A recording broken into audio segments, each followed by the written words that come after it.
చాలా సంతోషం. సన్నీ చాలా అంటే చాలా రిజర్వ్డ్గా ఉండేవాడు ఇదివరకు.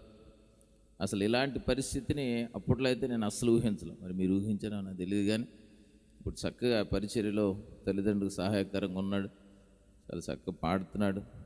దీన్ని బట్టి నేను సంతోషిస్తూ ఉన్నాను.